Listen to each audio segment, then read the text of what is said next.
Everyone needs a little hero. Chapter 2. Inhale, exhale. There were a lot of things Hero didn't understand about humans. He had watched them for most of his life to better understand how to not be seen by them. But there were some things that he just didn't understand. He knew they retrieved their food supplies from something called a store, but how big was it? And where did they get their food?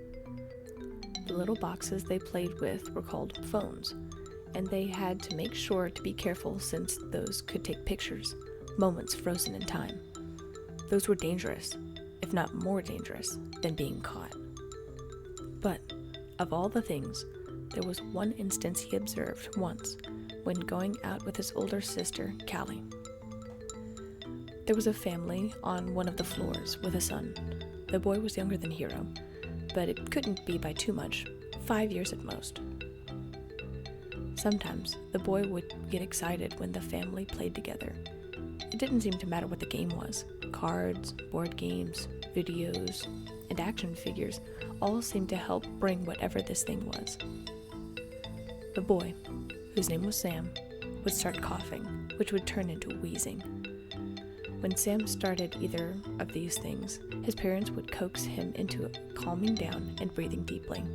Sam sometimes gasped for air. That was when the parents grabbed some weird L-shaped device a couple of times when the breathing didn't seem to be working and told Sam to breathe into the contraption. It didn't happen a lot, but it was enough for Hero to be curious about. So, when he and his sister were out borrowing, he asked her about it. The family was gone at the time, out on some errand, so Callie and Hero were out on the countertop getting bread from the bags. The device in question, whatever it was, lay on the other side of the counter. Hero could see something sticking out of the end, and the other side had some kind of cap on it. Callie? What is that thing he breathes into?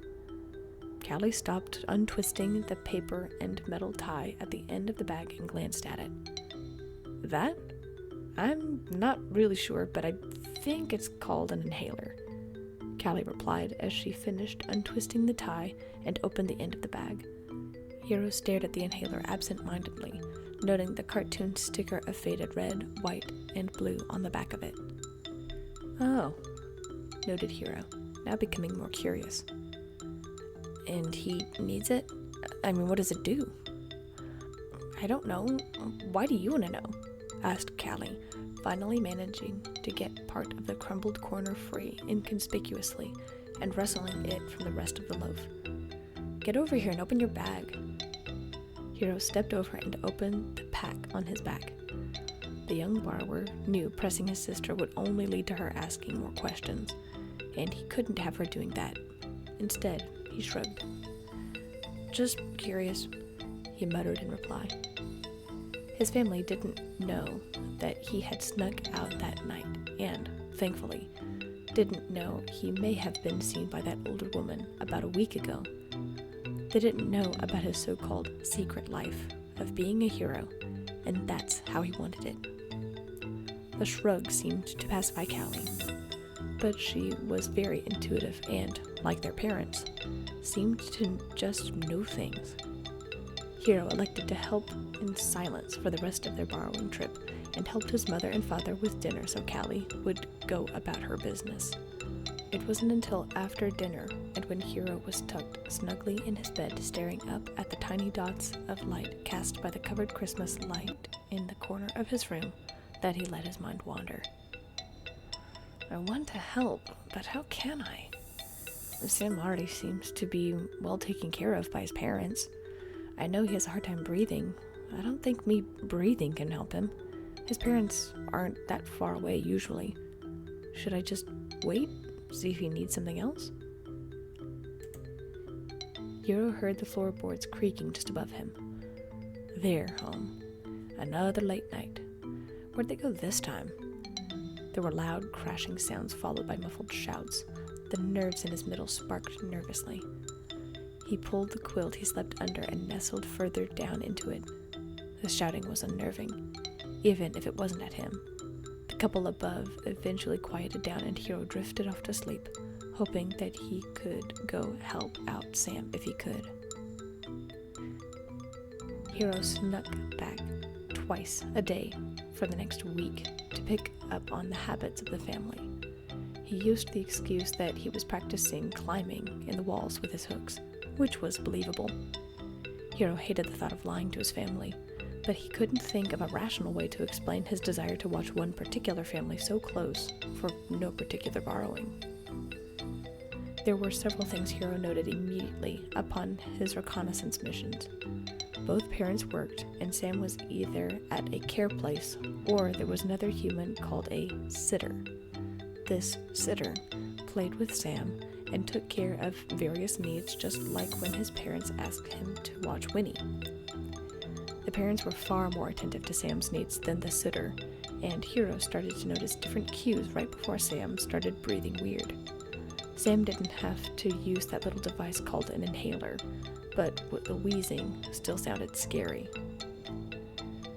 When it came to retrieving things and being taken care of, Sam seemed pretty secure. The young borrower stayed crouched on top of his perch above the bookshelf and watched as Sam played with his action figures. The sitter had stepped out of the room, presumably to make a snack or take care of something, but she had been gone for a while.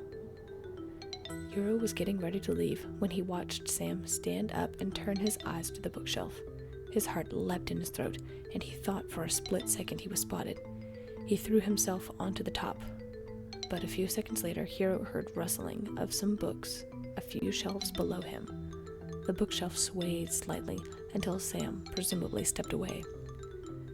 Hero let out a faint sigh of relief as his heart continued to pound in his chest when he heard something. A cough from below. Then a few wheezier coughs.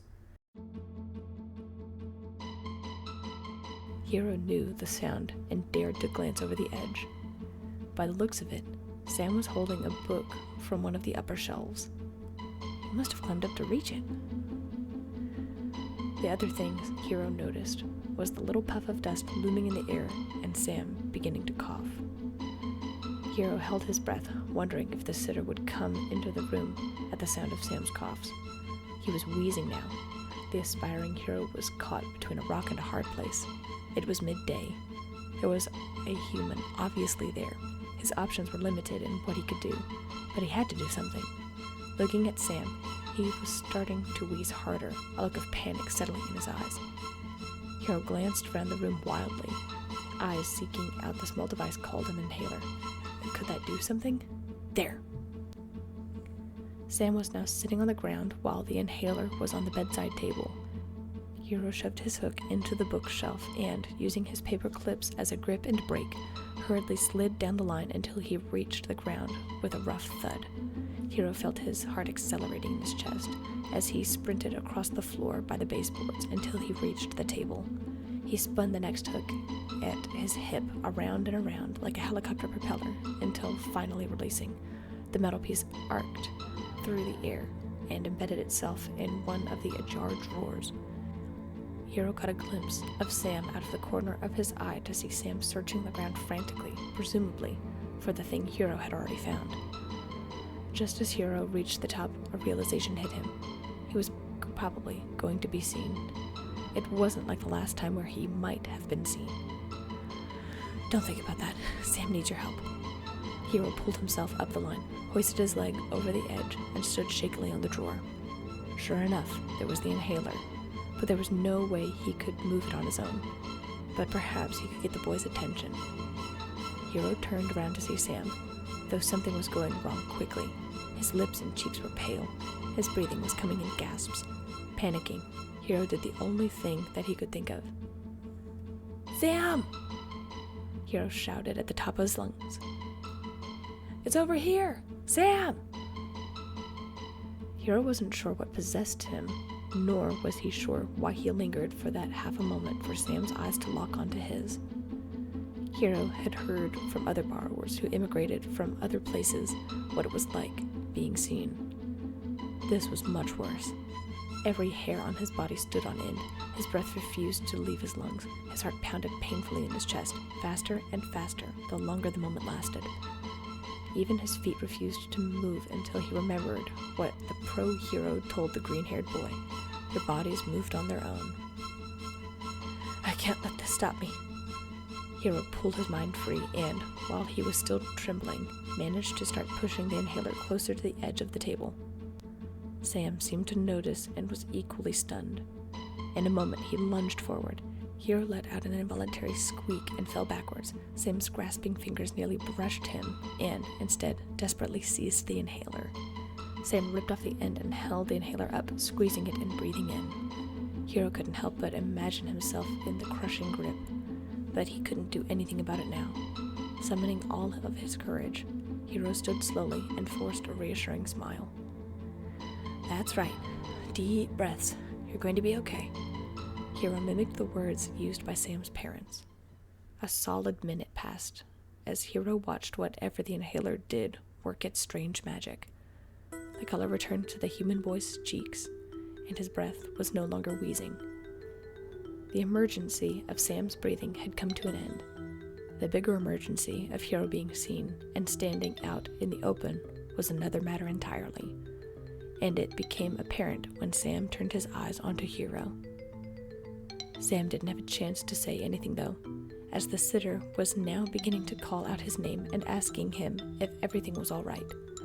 Sam glanced at Hero curiously before turning his eyes back to the borrower. But the young borrower was already making a swift retreat down the line off of the side of the table.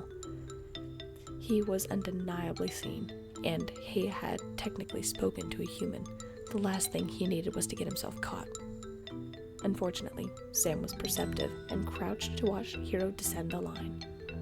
Hero's hand shook on the line, as he was now only a foot off of the ground. The sound of footsteps coming toward them pulled Sam's attention away. Sam, are you okay? The sound of the sitter's voice was closer than ever. Hero felt sick. Every instinct screamed to run and hide, but he couldn't do that while clutching the line. I'm okay. I just need some medicine, Sam responded with a few more coughs. Hero didn't want to lose this hook. He had just reached the ground when Sam reached up to the hook and pulled it from the edge. Please don't keep it. Please don't keep me. I just wanted to help, thought Hero. Then, here you go, wheezed Sam quietly as he held out the hook toward Hero, which was all the prompting he needed. Hero stepped forward slowly, grabbed the hook from the tips of Sam's fingers, and stepped back. Thanks, said Hero quickly. The sitter's footsteps were still approaching. Please don't tell anyone you saw me. The human boy's eyes watched Hero curiously as the borrower stepped further into the shadows of the bedside table. Will you come back if I don't tell? Asked Sam. The air in Hero's lungs felt heavy, his heart rate hurting his chest and veins. Promise, said Hero. Sam nodded. Promise, he echoed. With that, Sam stood shakily and headed for the door just as the sitter came around the corner.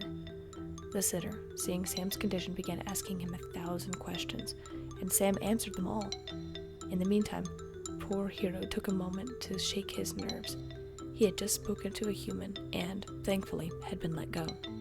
Then again, he did promise to come back. Hero figured that, in the end, what really mattered was that Sam was okay. He had made a difference, even if the price was high. The green-eyed borrower scaled the bookshelf and slipped back into the walls, hoping the human boy would keep true to his word. It was a shaky start, but hopefully all of this would be worth it.